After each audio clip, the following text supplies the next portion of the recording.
नष्ट और दुर्बल करने के लिए विरोध या आक्रमण आवश्यक नहीं। ये कार्य उपेक्षा से भी पूरी तरह संभव हो सकता है। भले ही इसमें कुछ देर लगती है, ध्वंस और आक्रमण का प्रतिफल तत्काल दृष्टिगोचर होता है।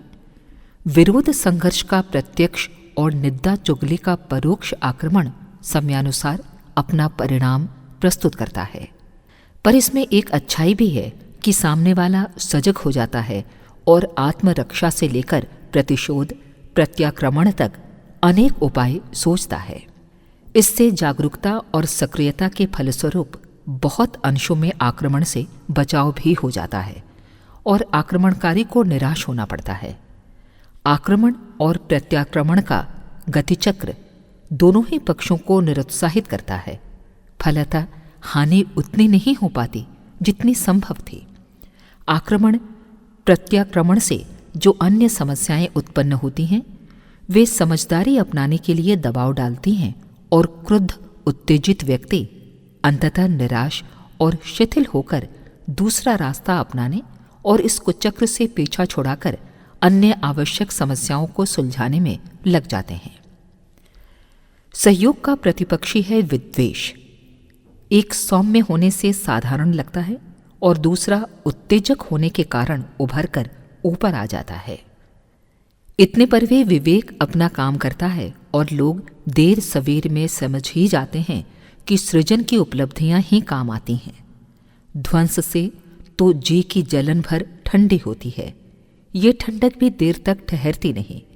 उस प्रयास में जो खोया वो इतना महंगा होता है कि उद्दंडता स्वयं ही पछताती और आत्म प्रताड़ना की आग में जलती है। इस प्रकार ध्वंस यदाकदा आवश्यक होने पर भी सब मिलाकर हानिकर ही सिद्ध होता है। अहित के लिए ही नहीं, आक्रांता के लिए भी। विनाश लीला की एक और सहेली है उपेक्षा। ये भूली बनी एक कोने में बैठी रहती है। अपनी दुर्भिसंधियों का किसी को पता भी नहीं चलने देती। प्रकट में उसका कोई कुकृत्य सामने भी नहीं आता। फलतः बचने बचाने की सावधानी बरतने की आवश्यकता भी समझी नहीं जाती। उसकी भर्त्सना भी नहीं होती। जिसकी हानि ही न समझी जाए, उससे बचने का प्रयत्न भी कोई क्यों करेगा। अनेक दुष्प्रवृत्तियां अपना व्यवसाय इसी रूप में चलाती हैं। वे मनुष्य के विचार, स्वभाव और व्यवहार में धीरे धीरे घुसती चली जाती हैं और एक आदत के रूप में व्यक्तित्व का अंग ही बन जाती हैं। आहार विहार का असंयम इसी स्तर का है। आलस्य प्रमाद को भी इसी श्रेणी में सम्मिलित रखा जा सकता है। अपव्यय, सजधज, व्यसन, कुसंग जैसे कितने ही दुर्गुण ऐसे हैं जो धीरे धीरे अभ्यास में आते रहते हैं और चेतना पर पूरी तरह कब्जा जमा लेते हैं। नशेबाजी जैसी घातक आदत धीरे धीरे बढ़ती है और परिपक्व बनने पर आवश्यकता ही नहीं, विवशता बनकर दिमाग पर छाई रहती है। ये सब होता कैसे है? इसका इतिहास एक ही है, दुर्गुणों की उपेक्षा, उसकी हानि पर ध्यान न देना और विष बेल के उगते ही उसके उन्मूलन का प्रयत्न न करना। बीमारियां भी इस क्रम से शरीर में घुसती हैं, घुन की तरह उसे भीतर ही भीतर खोखला करती हैं। प्रकट तब होती हैं जब पानी सिर से ऊपर निकल जाता है। सद्गुणों के संबंध में बरती जाने वाली उपेक्षा ही मनुष्य की पिछड़ी स्थिति में पड़े रहने की जिम्मेदार है। कोई भी व्यक्ति स्वास्थ्य संवर्धन की ओर जागरूक रहने लगे और उन प्रयत्नों में रस लेने लगे तो इतने भर से उसका शरीर दुर्बलता और रुग्णता से पिंड छुड़ाकर बलिष्ठ दीर्घजीवी बन सकता है। अध्ययन में रस आने लगे तो व्यस्त व्यक्ति भी जैसे तैसे उसके लिए अवसर निकालता रह सकता है और अंततः अन्यों की अपेक्षा कहीं अधिक विद्वान, बुद्धिमान बन सकता है। अवसर न मिलने का बहाना विशुद्ध रूप से आत्म प्रवंचना है। जिस भी काम में रस आने लगेगा उसके लिए न केवल समय मिलेगा वरन सोचने और करने के लिए भी सुविधा मिलेगी। साथ ही साधन भी जुटते चलेंगे। प्रगतिशील लोगों की सफलता पर गंभीर दृष्टिपात किया जाए तो एक ही निष्कर्ष पर पहुंचना पड़ता है कि उत्कर्ष का बीजारोपण अभीष्ट प्रयोजन से रस लेने से आरंभ हुआ था और तत्परता बरतने भर से सहयोग मिलने और साधन बनने के आधार खड़े होते चले गए। पिछड़े लोगों के दुर्भाग्य का पर्यवेक्षण करने पर भी प्रायः यही निषेधात्मक पक्ष सामने आता है। उनके पास भी समर्थता एवं परिस्थितियों में कमी नहीं थी। न साधनों का अभाव था, न अवसर की कमी। कठिनाई एक रही कि सच्चे मन से न प्रगति की आवश्यकता समझी गई और न तत्परता पूर्वक उसकी चेष्टा की गई। फलतः पिछड़ापन लदता चला गया। साधन एक एक करके समाप्त हो गए और दरिद्रता का दुर्भाग्य जड़ जमाकर बैठ गया। लकड़ी को घुन, शरीर को विषाणु, धन को दुर्व्यसन, यश को दुराचरण नष्ट करता है। मनुष्य के भविष्य को अंधकारमय बनाने में उस उपेक्षा वृत्ति का सबसे बड़ा हाथ रहता है, जो न तो अवांछनीयता को पहचानने और न उसे उठाने में तत्परता प्रदर्शित करती है। सौभाग्य आकाश से नहीं टपकता, वो प्रयत्नपूर्वक उपार्जित करना पड़ता है। साधना से सिद्धि का सिद्धांत सौभाग्य के देवता का अनुग्रह उपार्जित करने में पूरी तरह लागू होता है। साधना का अर्थ जागरूकता, तत्परता और सद्भावना के समन्वय से बनने वाली श्रद्धा है। जहाँ श्रद्धा है वहीं साधना है। जहाँ साधना होगी वहाँ आज नहीं तो कल सिद्धि को जा पहुँचने के लिए विवश होना पड़ेगा। इन तथ्यों की जब तक उपेक्षा होती रहेगी, मनुष्य को इतनी हानि उठानी पड़ेगी जितनी आक्रमण या ध्वंस के रूप में आने वाले संकटों से भी नहीं होती। परिवार संस्था की प्रस्तुत दुर्गति के मूल में यही एक विडंबना काम करती है और विभीषिका के रूप में परिणत होती देखी जा सकती है। शरीर के बाद जीवन यापन की दूसरी व्यवस्था परिवार के साथ ही जुड़ी हुई है। घर परिवार को दूसरा शरीर कहा गया है। निर्वाह की कुछ सुविधाएं शरीर जुटाता है और कुछ की पूर्ति शरीर द्वारा होती है।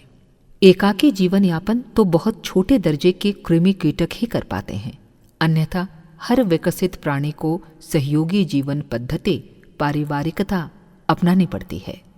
चींटी, दीमक, मधुमक्खी, टिड्डी जैसे छोटे कीड़े अपनी निर्वाह प्रक्रिया सहकारिता के आधार पर चलाते हैं।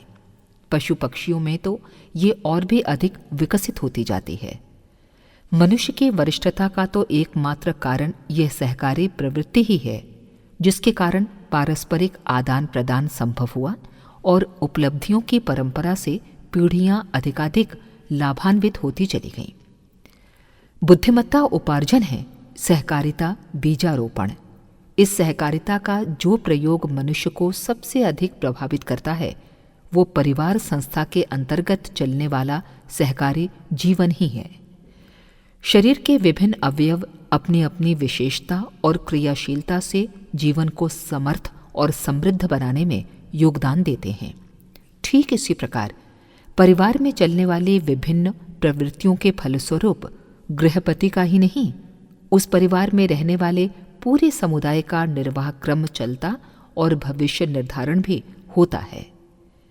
महत्व की दृष्टि से शरीर के बाद दूसरा नंबर परिवार का ही आता है। यहाँ एक बात बार बार ध्यान रखने योग्य है कि परिवार का अर्थ अंश वंश के लोगों का जमघट मात्र नहीं, वरन वो व्यवस्था है जिसमें जीवन निर्वाह की प्रक्रिया मिलजुल कर चलाई जाती है।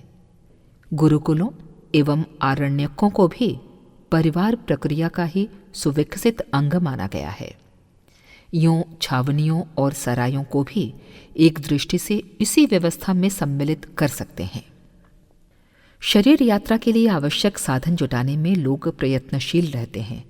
परिवार की आवश्यकताएं पूरी करने का प्रयत्न भी होता ही है, किंतु दुर्भाग्य ये है कि इन दोनों को ही समर्थ और उत्कृष्ट बनाने के लिए न तो आवश्यक जागरूकता ही बरती जाती है और न ही तत्परता। फलतः शरीर जैसा बहुमूल्य यंत्र दुर्बल और रुग्ण बना रहता है। जितनी सेवा संभव थी उतनी कर नहीं पाता। टूटी फूटी स्थिति में रोता कलपता दिन गुजारता है और अकाल मृत्यु के मुख में धंस जाता है। यही दुर्गति परिवार की भी होती है। व्यवस्था की दृष्टि से कुरूपता, गंदगी, बर्बादी, विशृंखलता का दौर छाया रहता है। भावना की दृष्टि से स्वार्थों का थोड़ा सा तालमेल भर जिस तिस में दिखता है, शेष को बाड़े में बंद भेड़ों, जेल में बंद कैदियों या सराय में पड़े हुए मुसाफिरों की तरह अपना समय गुजारना पड़ता है। न सहयोग, न सद्भाव, न विचार विनिमय का आदान प्रदान, आपाधापी ही सिर पर चढ़ी रही और सबको अधिक पाने की ही धुन सवार रही। सींचने संजोने का काम एक दो पर ही छोड़ा जाए और अन्य सब उसमें से अधिक पाने या उपेक्षा बरतने में ही अपना लाभ समझें, तो निश्चय रूप से वो संस्थान नीरस और निष्फल ही बना रहेगा। न उत्साह दृष्टिगोचर होगा और न ही उल्लास, न समृद्धि बढ़ेगी और न प्रगति संभव होगी। शरीर की महत्ता समझी गई होती और परिवार की गरिमा को ध्यान में रखा गया होता तो इन दोनों ही बहुमूल्य तंत्रों को उपेक्षा का शिकार न होना पड़ता। उत्तेजना गर्म आग है और उपेक्षा ठंडे। अत्यधिक गर्मी की तरह अति शीतता भी समान रूप से विनाशकारी सिद्ध होती है। आवश्यक नहीं कि पौधे को उखाड़ फेंकना ही जरूरी हो, उसे खाद पानी न देने, सर्दी गर्मी से न बचाने एवं पशु पक्षियों द्वारा नष्ट किए जाने की सुरक्षा न रखने पर भी पौधा अपनी मौत मर जाएगा। ये अहिंसक हिंसा है जिसका दूसरा नाम उपेक्षा भी है। विनाश के मूलभूत कारणों में ध्वंस और आक्रमण की भूमिका भी कम नहीं, पर यह ध्यान रखने योग्य है कि उद्दंडता जब तब ही आंधी तूफान की तरह आती और चली जाती है। निरंतर की हानि स्थायी प्रदूषण से ही होती है। उपेक्षा वो विषाक्तता है जो क्रमशः नस नाड़ियों में प्रवेश करती है और संबद्ध सभी घटकों को मूर्छित एवं विकृत बनाकर रख देती है। संसार के हर क्षेत्र में प्रकृति की असीम संभावना विद्यमान है। यदि तत्परता और जागरूकता का सहारा कुछ एक लोगों ने नहीं, जनसाधारण ने भी लिया होता, तो जो कुछ सामने है उसमें असंख्य गुना वैभव मनुष्य को उपलब्ध हो गया होता। विनाश और व्यवधान के कारण भी अनेक हैं। उनके द्वारा उत्पन्न की जाने वाली अड़चनें भी अगणित हैं। उनके कारण जो हानियां उठानी पड़ी हैं उनका विवरण भी बढ़ा चढ़ा है। किंतु ये ध्यान रखने योग्य है कि प्रगति का अवरोध और अवगति का निर्धारण करने में उपेक्षा ने जितनी क्षति पहुंचाई है उसकी तुलना में समस्त अवरोध मिलकर भी तुच्छ बैठते हैं। जहां तक परिवार संस्था का संबंध है, उन्हें शरीरों की तरह ही उपेक्षा के गर्त में गिरना और अनेकानेक विपत्तियों विकृतियों का शिकार बनना पड़ा है। लोग इतने भर से अपने कर्तव्य की इतिश्री मान लेते हैं कि उन्होंने कुटुंबियों के लिए कितनी मात्रा में सुख साधन जुटाए और उत्तराधिकार में कितना धन वैभव छोड़ा। ये भयंकर भूल है। इस प्रयास में प्रयत्नकर्ताओं का तो कचूमर निकलता ही है, कुटुंबियों को भी उस अनौचित्य को स्वीकार करने पर अपनी पवित्रता, प्रतिभा और प्रखरता से हाथ धोना पड़ता है। लाड़ दुलार में पलने वाली अमीरों की संतान तथा निर्धन परिवार में पले लोगों का तुलनात्मक अध्ययन किया जाए तो प्रतीत होगा कि व्यक्तित्व की दृष्टि से संपन्नता ने ही हानि पहुंचाई है, विपन्नता ने नहीं। भोजन अपने परिश्रम से ही पचता है, वैभव भी उतना ही हजम होता है जितना कि अपने निज के पराक्रम पुरुषार्थ से कमाया गया हो। परिवार को सुखी बनाने के लिए प्रयत्नरत मनुष्यों को यदि इतनी समझ और भी रही होती तो कितना अच्छा होता कि सुसंस्कारिता ही मानव जीवन की चिरस्थायी और कल्याणकारी संपदा है। परिवारों की उपेक्षा उस अर्थ में होती रही है कि उनमें सुसंस्कारिता का वातावरण उत्पन्न करना न तो आवश्यक समझा जाता है और न उसके लिए प्रयत्न किया जाता है। जिस संदर्भ में जागरूकता बरती जाएगी उसकी अभिवृद्धि होगी और जिसकी उपेक्षा होगी उसकी क्रमशः अवनति ही होती जाएगी। परिवार निर्माताओं ने जाने या अनजाने में दुष्प्रवृत्तियों का वातावरण बनाया है। फलतः उन्हें फलते फूलते देखा जा सकता है। हर कुटुंब दोष दुर्गुणों का भंडार बनता जा रहा है। उसमें श्रेय उस नीति को है जो परिवार निर्माताओं द्वारा अपनाई गई है। जहाँ तहाँ ऐसे भी कुटुंब दिख पड़ते हैं जिन्हें धरती पर स्वर्ग के अवतरण का दृश्य कह सकते हैं। नर रत्नों की खदानें पहले भी समुन्नत परिवारों में ही दृष्टिगोचर होती थी और अभी भी वैसे ही उदाहरण देखने को मिल जाते हैं। इस अंतर का मूलभूत कारण एक ही है कि सुसंस्कारिता की उपयोगिता आवश्यकता समझी नहीं गई और उसके लिए चेष्टा भी नहीं हुई। फलतः उस सद्भावना संपन्न शालीनता के दर्शन भी दुर्लभ हो रहे हैं जिसमें गृहपति सहित अन्य सभी परिजनों की उल्लास भरी मनस्थिति और प्रगतिशील परिस्थिति का लाभ मिलता। प्राचीन काल में मनुष्यों की काया में देवत्व की झांकी मिलती थी।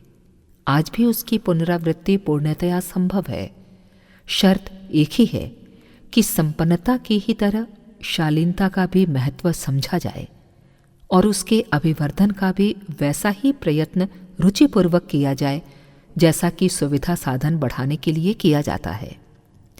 परिवारों को स्वर्गोपम बनाना हो, उसमें देव समुदाय को लीला विहार करते देखना हो, तो उस क्षेत्र में उत्कृष्ट आदर्शवादिता का उत्पादन करने के लिए कटिबद्ध होना होगा। इस संदर्भ में बरती जाने वाली उपेक्षा तो अविलंब समाप्त करनी होगी। अगर आपको हमारी ये वीडियो पसंद आई हो तो इसको लाइक करें, कमेंट और शेयर ज़रूर करें और हमारे YouTube चैनल ऋषि चिंतन को सब्सक्राइब भी कर लें। साथ ही बेल आइकन को भी दबाएं ताकि आपको आने वाली वीडियोस की नोटिफिकेशंस मिलती रहें। धन्यवाद।